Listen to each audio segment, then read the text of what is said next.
Chúc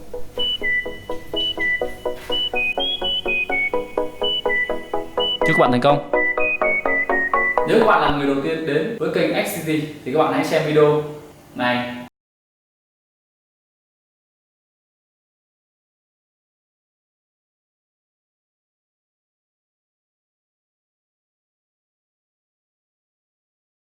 Để lấy cảm hứng nhé. Chào các bạn, nếu như các bạn là những người đã từng xem XCT và các bạn đã chơi thuần thục máy bay boomerang XCT rồi thì mời các bạn hãy đến phút thứ để xem cách gấp mẫu máy bay mới tuyệt đẹp thế này nhé. Còn nếu mà các bạn là những người mới đến kênh XCT lần đầu tiên và các bạn vẫn chưa biết ném máy bay, hoặc là các bạn đã từng xem nhưng mà các bạn vẫn chưa biết ném máy bay boomerang như thế nào, thì đây chính là đoạn video dành cho bạn và chúng ta sẽ bắt đầu nhé. Việc đầu tiên để chơi máy bay boomerang thành công thì các bạn cần phải có khả năng gấp ra được máy bay boomerang sao cho cân đối như thế này. Đó. Việc này không dễ nhưng cũng không quá khó, các bạn cần phải luyện tập một xíu và có một chút tỉ mỉ nữa ha. Và nó sẽ có một số mẫu khó nhưng có một số mẫu đơn giản, thì nếu bạn là người mới chơi các bạn nên gấp máy bay đơn giản trước, đó chính là mẫu mẫu này tôi sẽ để ở link ở phần mô tả, các bạn có thể tham khảo nhé. Sau khi các bạn gấp cân đối rồi, để điều khiển máy bay, đường bay của máy bay thì các bạn hãy điều chỉnh cái đuôi. Ở đây các bạn lưu ý một điều là đuôi máy bay mà càng cong thì đường bay của máy bay sẽ càng ngắn, nhưng máy bay sẽ rất là dễ bay. Và các bạn muốn máy bay bay xa hơn thì các bạn giảm độ cong của đuôi lại. Tuy nhiên để máy bay xa thì khi các bạn chơi nó sẽ khó ném hơn, nhưng bù lại là đường bay sẽ rất là đẹp. Do đó là để mới bắt đầu chơi các bạn có thể chơi tốt thì các bạn nên điều chỉnh máy bay bay ngắn thôi, có nghĩa là đuôi cong nhiều. Đó. Sau khi điều chỉnh độ cong của đuôi như này rồi thì tư thế ném để các bạn có thể thực hành như sau.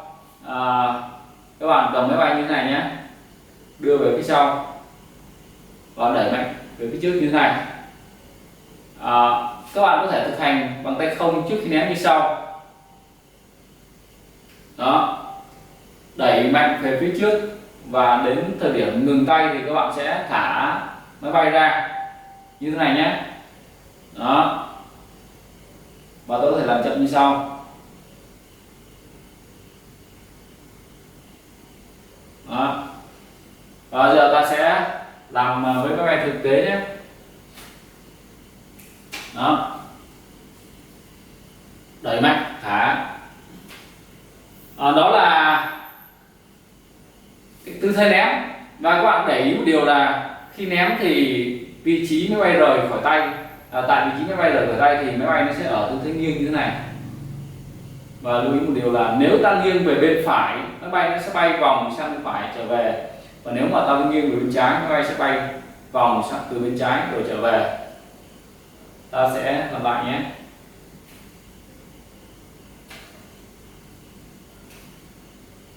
Đó, ở bên này tương tự, các bạn sẽ ném thả. Đó. Và để thú vị hơn thì các bạn có thể luyện tập một số trick nó khó hơn, chẳng hạn như ném xoay người bật chụp chẳng hạn. Chắc hẳn là các bạn của bạn sẽ rất là trầm trồ nếu mà lần đầu tiên nhìn các bạn chơi máy bay boomerang này. Chúc các bạn chơi thành công nhé, và hẹn các bạn ở video tiếp theo. Tôi sẽ chỉ cho các bạn làm những cái trick khó hơn. Và bây giờ chúng ta cùng đi gấp máy bay mới nhé. Giấy sử dụng ở video này là giấy khổ A5 70 GSM. Đầu tiên các bạn sẽ gấp đôi theo chiều dọc. Lưu ý các bạn gấp chính xác để máy bay nó cân đối.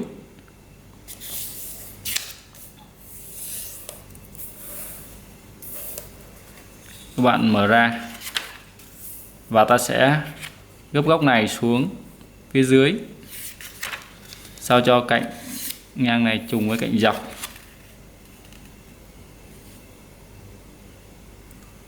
Gấp chính xác nhé các bạn. Và ta làm tương tự đối với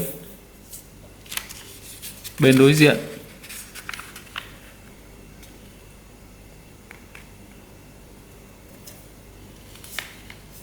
Phải thật cẩn thận, tại vì yếu tố đầu tiên để các bạn chơi tốt là máy bay phải cân đối.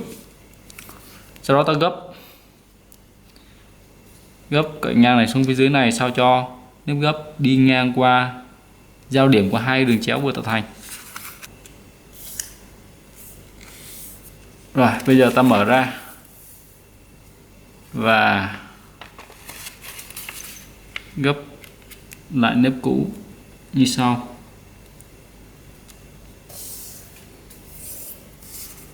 Ta sẽ gấp tạo thành mũi nhọn phía trên này. Các bạn nên để hở ở đây khoảng 1 ly, lật qua và làm tương tự đối với cạnh đối diện. Cố gắng gấp sao cho hai bên chồng khít lên nhau để máy bay sẽ đạt được độ cân đối nhất định. Đó. Sau đó ta mở ra, gấp vào theo nếp cũ. Ở đây ta sẽ đẩy hai cạnh này ngược vào phía trong này. Đó. Sau đó ta ấn góc vuông này xuống. Tiếp theo ta sẽ gấp hai bên khép lại nhau.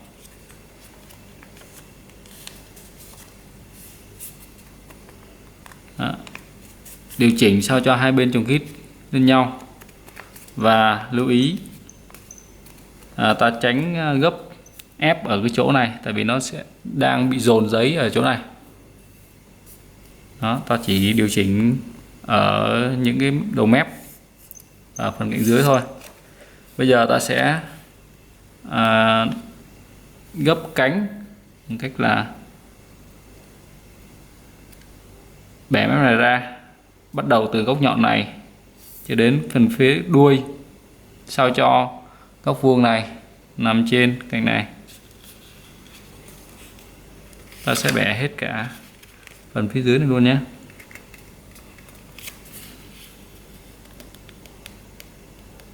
Bước này cũng khá nhìn đơn giản nhưng cũng khá khó xíu đấy.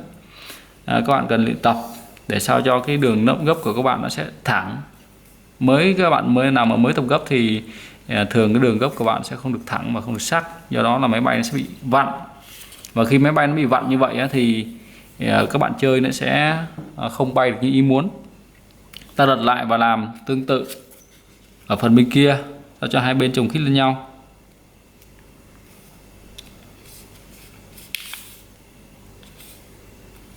Phải cẩn thận, xếp cẩn thận sao cho cân đối.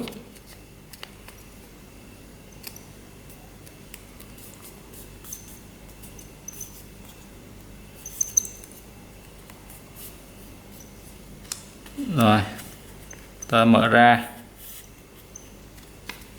ở phần dưới này ta sẽ lật ngược lại, trộn lên như thế này và gấp ép xuống dưới sao cho cái nếp gấp cũ nó sẽ bị đảo ngược, và ta sẽ gấp chập lại để tạo cái nếp gấp mới. Sau đó ta sẽ bẻ xuống sao cho là ta lưu ý là sao cho cái đoạn phía dưới này nó là trung điểm phía dưới này vừa thẳng lên. Đó chính là cái điểm bắt đầu của cái nếp gấp mới này đây. Và ta sẽ đặt cái nếp gấp này đặt cái đỉnh nhọn này chạm ở phía dưới và ép hai bên vào.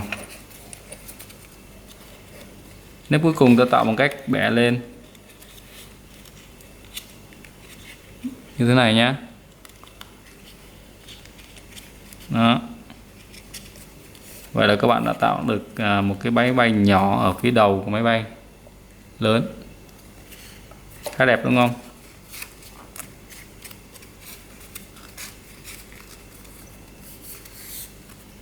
Và ta sẽ tạo hiệu ứng bay về bằng cách tạo độ cong cho đuôi nhé.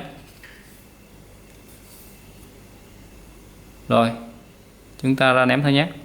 Chúc các bạn thành công.